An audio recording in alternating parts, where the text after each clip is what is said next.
വിശുദ്ധ മത്തായിയുടെ സുവിശേഷം 21 അധ്യായം 28 മുതൽ 32 വരെയുള്ള തിരുവചനങ്ങൾ.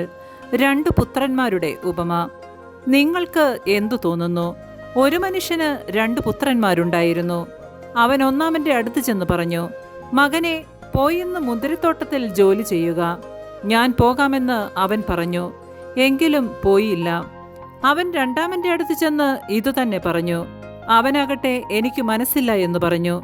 എങ്കിലും പിന്നീട് പശ്ചാത്തപിച്ച് അവൻ പോയി. ഈ 2 പേരിൽ ആരാണ് പിതാവിൻ്റെ ഇഷ്ടം നിറവേറ്റിയത്? അവർ പറഞ്ഞു, രണ്ടാമൻ. യേശു പറഞ്ഞു, സത്യമായി ഞാൻ നിങ്ങളോട് പറയുന്നു, ചുങ്കക്കാരും വേശ്യകളുമായിരിക്കും നിങ്ങൾക്ക് മുൻപേ സ്വർഗരാജ്യത്തിൽ പ്രവേശിക്കുക. എന്തെന്നാൽ യോഹന്നാൻ നീതിയുടെ മാർഗത്തിലൂടെ നിങ്ങളെ സമീപിച്ചു, നിങ്ങൾ അവനിൽ വിശ്വസിച്ചില്ല. എന്നാൽ ചുങ്കക്കാരും വേശ്യകളും അവനിൽ വിശ്വസിച്ചു. നിങ്ങൾ അത് കണ്ടിട്ടും അവനിൽ വിശ്വസിക്കത്തക്ക വിധം അനുതപിച്ചില്ല. നമ്മുടെ കർത്താവായ മിശിഹായ്ക്ക് സ്തുതി.